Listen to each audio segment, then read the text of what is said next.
صلو علی الحبیب صلی اللہ تعالی علیہ وسلم۔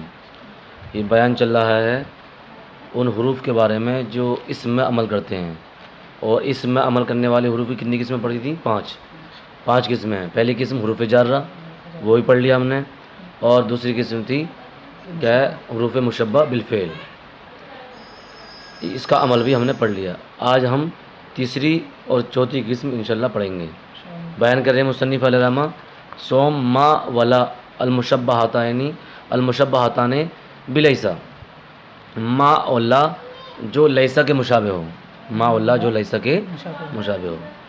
انہوں نے کہا کہ ما اور لا جو لیسا کے مشابہ ہو، یعنی جس طرح لیسا اپنے اسم کو مرفوع اور خبر کو کیا ہے؟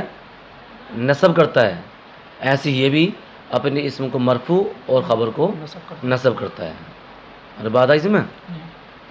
تو بیان کر رہے ہیں مصنف علیہ الرحمہ، سوم ما ولا المشبہاتان بلیسا، ما اور لا جو لیسا کے مشابہ ہوں۔ عمل بتا رہے ہیں، وہ عمل لیسا میں کنند، اور وہ لیسا کا عمل کرتے ہیں۔ اب یہاں پر ان کا عمل بیان نہیں کیا، صرف اتنا کہہ دیا کہ وہ لیسا کا عمل کرتے ہیں۔ صرف مصنف علیہ الرحمہ نے یہاں پر کیا کہا کہ وہ عمل لیسا میں کنند، کہ وہ لیسا کا عمل کرتے ہیں، یعنی ما اور لا کس کا عمل کرتے ہیں؟ لیسا کا۔ عمل نہیں بتایا، تو اب لیسا کا عمل پڑھنا ہمیں ضروری ہے۔ تو لیسا کا عمل کیا ہے؟ کہ لیسا زید قائما، یعنی اپنے اسم کو مرفوع کرتا ہے اور خبر کو کیا منصوب کرتا ہے، یہ لیسا۔ تو ایسی ما اور لا کا اسم بھی کیا ہوگا؟ مرفوع ہوگا، اور خبر کیا ہوگی؟ منصوب ہوگی۔ چنانکہ گوئی جس طرح کہ تو کہے ما زید قائما، مانا کہ وہ زید کھڑا نہیں ہے۔ زید اسم ما است، زید ما کا اسم ہے، وقائمن خبر او، وقائمن اس کی خبر ہے۔ اب یہاں پر دو لفظ آئے، ما ولا، صحیح ہے؟ حالانکہ جو لیسا کا عمل کرتے ہیں یہاں پر تو دو حرف بیان کرتی ہے، ما اور لا۔ آپ بڑی کتاب پڑھو گے کہ 4 حرف ہوتے ہیں، ما اور لا، لاتا اور ان، لاتا اور ان، لیکن ان کو یہاں پر بیان نہیں کیا۔ جو کثیر استعمال ہوتے ہیں اور لیسا کے طرح عمل کرتے ہیں تو ان کو یہاں پر بیان کر دیا، اور وہ کیا ہے؟ ما اور لا۔ اب یہاں پر ما کو پہلے بیان کیا اور لا کو بعد میں بیان کیا۔ پہلے لا کو بیان کرتے تھے، بعد میں ما کو بیان کرتے تھے۔ تو ما کو پہلے بیان کرنے میں ایک اشارہ ہے ایک بات کی طرف، وہ یہ کہ ما اور لا یہ لیسا سے مشابہت جو رکھتے ہیں، تو ان دونوں میں ما اور لا میں کیا ہے؟ لیسا سے کون زیادہ مشابہت رکھتا ہے؟ تو اس سے یہ پتہ چلتا ہے کہ ما لیسا سے زیادہ مشابہت رکھتا ہے۔ کیسے؟ وہ اس طرح مشابہت رکھتا ہے کہ ما کا اسم کیا ہے؟ معرفہ اور نکرہ ہوتا ہے، اور لیسا کا اسم بھی معرفہ نکرہ دونوں آ جاتا ہے۔ لیکن لا کا جو اسم ہوتا ہے، لا کا جو اسم ہوتا ہے وہ نکرہ آئے گا، معرفہ نہیں آتا۔ اور بات ہے اس میں صرف نکرہ ہی آتا ہے۔ تو کس نے زیادہ مشابہت رکھی لیسا سے؟ کس نے مشابہت زیادہ رکھی؟ ما نے، کیونکہ ما اسی طرح ہے جس طرح کہ لیسا کا اسم کیا ہے؟ معرفہ نکرہ دونوں آ جاتے ہیں، صحیح نا؟ ایسی ما کا آ جاتے ہیں، معرفہ بھی اور نکرہ بھی۔ اور لا کا اسم کیا؟ نکرہ آتا، معرفہ نہیں آتا ہے۔ ایک فرق ہو گیا۔ دوسرا فرق یہ کہ جس طرح لیسا کی خبر پر با داخل ہو جاتا ہے، جیسے علیہ صبح بھی قریب، علیہ اللہ کیا ہے؟ علیہ سے صبح بھی قریب۔ ارے بات ہے اس میں کیا ہے؟ علیہ وہ کیا بتایا تھا؟ علیہ سے صبح بھی قریب۔ تو علیہ سے صبح بھی قریب، تو اب لیسا کی خبر با داخل ہے نا، اللہ لیس بغائب، اللہ غائب نہیں ہے، تو لیسا کی خبر کیا ہے؟ بغائب ہے، اور خبر پر کیا داخل ہے؟ با داخل ہے۔ ایسی ما کی خبر پر بھی با داخل ہو جاتا ہے، کہنا ما زید بقائم بھی کہہ سکتے ہیں، جیسے وما انا بظلام للعبید، وما انا بظلام للعبید، تو ما کا اسم کون ہے؟ انا ہے، اور بظلام للعبید کون ہے؟ یہ اس کی خبر ہے۔ ارے بات آئی اس میں؟ تو ما کی خبر پہ بھی بات داخل ہو جاتا ہے، اور لیسا کی خبر پہ بھی بات داخل ہو جاتا ہے۔ تو ما لیسا سے زیادہ مشابہت رکھتا ہے، صحیح نا؟ جس طرح لیسا حال کی نفی کرتا ہے اور ما بھی حال کی نفی کرتا ہے، اور لا جو ہے وہ مطلقاً نفی کرتا ہے۔ تو کتنی طریقے سے فرق ہو گیا؟ 3 طرح فرق ہو گیا۔ یعنی لیسا کی خبر پر جس طرح با داخل ہوتا ہے، ما کی خبر پر بھی داخل ہو جاتا ہے۔ لیسا کا اسم معرفہ نکرہ دونوں ہوتے ہیں، تو ما کا اسم بھی معرفہ نکرہ دونوں ہوتے ہیں۔ اور کیا بولتے ہیں ما، یہ حال کی نفی کرنے کے لیے آتا ہے، اور لیسا بھی حال کی نفی کرنے کے لیے آتا ہے، جبکہ لا وہ مطلقاً نفی کرنے کے لیے آتا ہے، لا کی خبر پر داخل نہیں ہوتا ہے، اور لا صرف نکرہ پر داخل ہوتا ہے، معرفہ پر داخل نہیں ہوتا ہے. صحیح ہے؟ جیسے کہا لا رجل افضل منکا، تو لا رجل، تو رجل لا کا کیا ہے وہ اسم ہے، صحیح نا، اور رجل کیا ہے معرفہ نکرہ ہے. سمجھا؟ اسی کو بیان کر رہے ہیں. ایک مرتبہ وہ دیکھ لیجیے. سوم ما ولا المشبہتین بلیسا، ما اور لا تیسری قسم ہے، ما اور لا جو لیسا کے مشابہ ہو.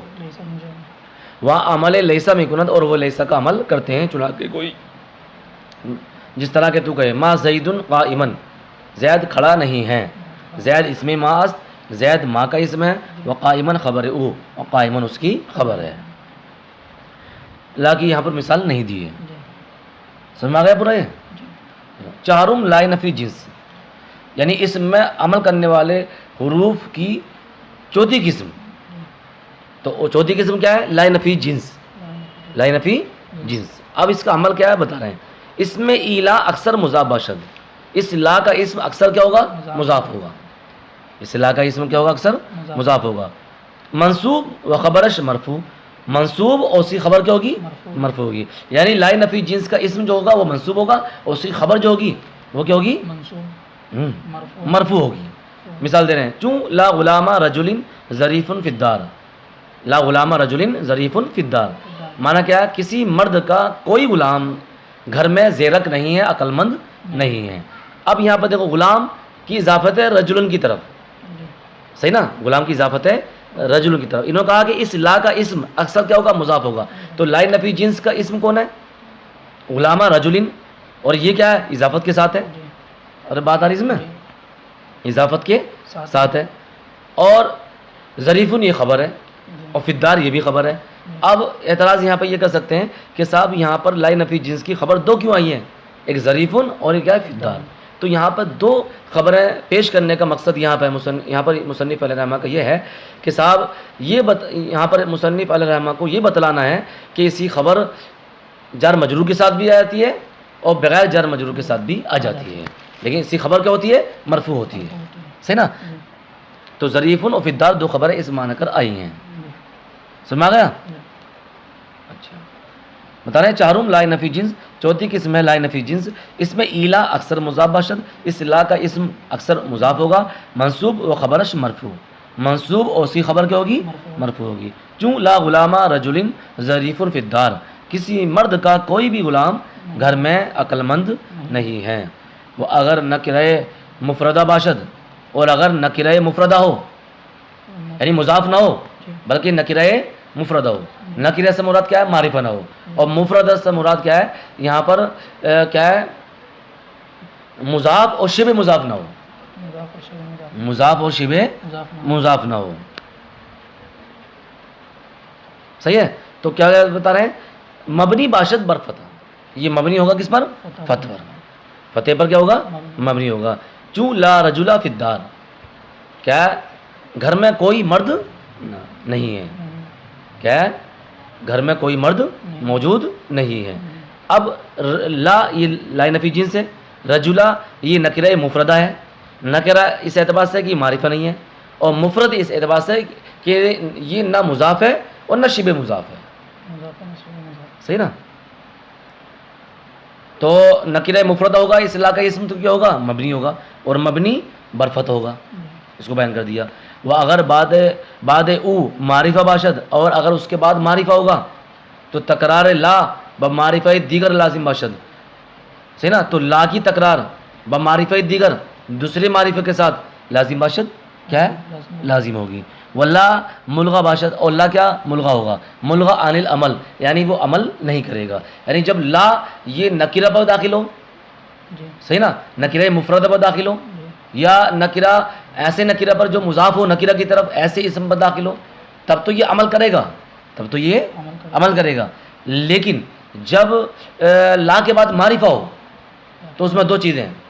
ایک تو یہ کہ لا کی تکرار دوسرے معرفے کے ساتھ لازم ہوگی، اور لا عمل نہیں کرے گا. اسی کو بیان کر رہے ہیں.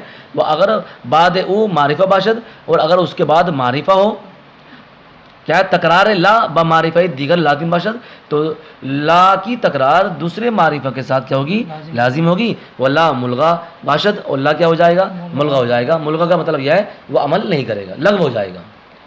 صحیح نا یعنی عمل نہ کند یعنی وہ عمل نہیں کریں گے نہ کرے گا. وہ معرفہ مرفوع باشد ب ابتدا اور وہ معرفہ کیا ہوگا مرفوع ہوگا ابتدا کی وجہ سے. لائے نفی جنس کے اسم ہونے کی وجہ سے منصوب نہیں ہوگا بلکہ ابتدا کی وجہ سے.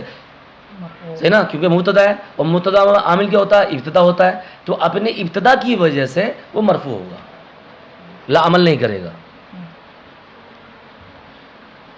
کیوں لا زید عندی ولا امر جیسے کہ لا زید عندی ولا امر کہ زید میرے پاس نہیں ہے اور نہ ہی امر میرے پاس ہے. تو اب دیکھو لا یہ اس کا دخول کس پر ہے زید پر ہے اور زید کیا ہے معرفہ ہے.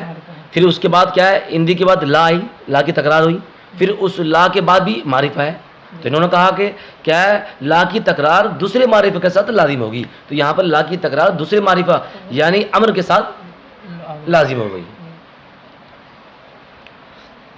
لا کے ساتھ کتنی صورت ہو گئی ایک تو پہلی والی کہ جب مضاف نکرہ ہو اور وہ مضاف ہو. دوسری نکرہ مفردہ والی ہوئی. تیسری کہ لائے نفی کے بعد کیا ہے معرفہ ہو. کتنی ہو گئی تین ہو گئی نا. اور چوتھی بتا رہے ہیں وہ اگر بعد آ لا نکرہ مفردہ باشد اور اگر اس لا کے بعد نکرہ مفردہ ہو. ابھی کیا تھا لا کے بعد نکرہ مفردہ نہیں بلکہ معرفہ ہو. کیا ہے معرفہ ہو تو وہاں بھی تکرار تھی دوسرے معرفہ کے ساتھ. اور یہاں پہ بیان کر رہے ہیں کہ معرفہ نہ ہو بلکہ کیا ہو نکرہ ہو. اسی کو بیان کر رہے ہیں وہ اگر بعد لا نکرہ مفردہ باشد اور اگر اس لا کے بعد نکرہ مفردہ ہو مقرر بنکرہ دیگر تو مقرر ہوگا دوسرے نکرہ کے ساتھ یعنی وہ بھی دوسرے نکرہ کے ساتھ مقرر ہوگا یعنی دوسرے نکرہ کے ساتھ لایا جائے گا اس لا کو. صحیح نا. تو معرفہ کے ساتھ بھی ہو گئی معرفہ کے ساتھ آ گئی تو عمل نہیں کرے گا اور نکرہ کے ساتھ آئے گی تو کچھ جگہ عمل کرے گا کچھ جگہ عمل نہیں کرے گا. اسی وجہ سے آگے 5 صورتیں آئیں گی اس کے ایک 5 وجہ جائز ہیں وہ کیا ہے وہ نہیں چاہیں گی. ابھی اتنا سمجھو کہ لا کے بعد اگر نکرہ ہے تو وہاں بھی تکرار لازم ہوگی دوسری نکرہ کے ساتھ اور لا کے بعد معرفہ ہے تب بھی تکرار لازم ہوگی کیا ہے دوسرے معرفہ کے ساتھ.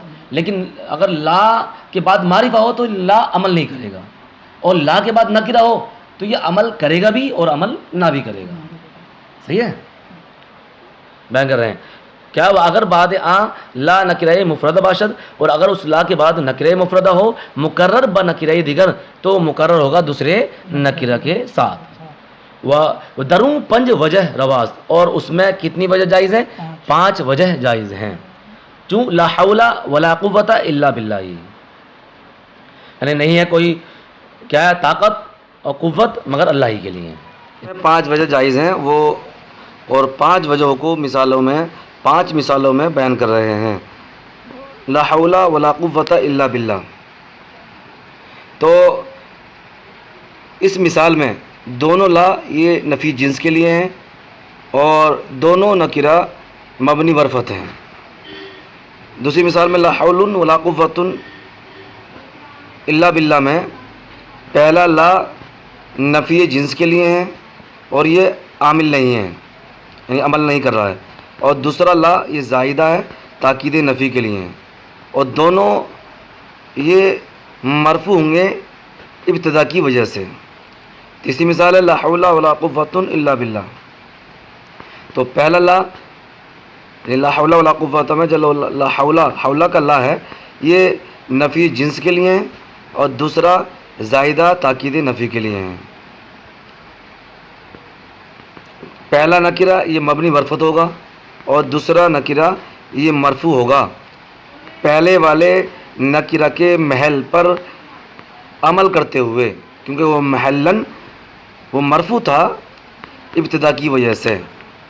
تو یہاں پہ قوتن یہ حولہ کے محل پر عمل کرتے ہوئے مرفوع ہے.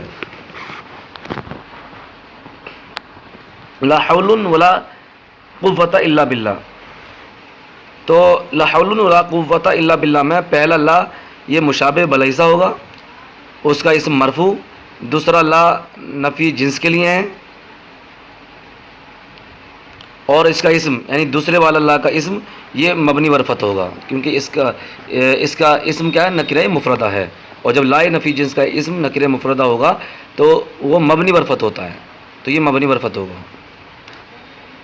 پانچویں مثال ہے لا حول ولا قوت الا باللہ، تو پہلا لا نفی جنس کے لیے، دوسرا لا زائدہ اور نفی کی تاکید کے لیے ہے۔ پہلا نکرہ مبنی برفت ہوگا اور دوسرا نکرہ یہ منصوب مع تنوین ہوگا، یعنی منصوب ہوگا تنوین کے ساتھ۔ پہلے نکرہ کے محل قریب پر عمل کر رہا ہے کیونکہ وہ محلاً منصوب ہے، یعنی قوتاً حولا کے لفظ پر محمول کرتے ہوئے اسے نصب دیا گیا ہے۔ تو یہ 5 وجہ ہو گئیں، ان کو اچھے طریقے سے سمجھ لیجیے۔ صدق اللہ العظیم، اللہ اعلم بالصواب۔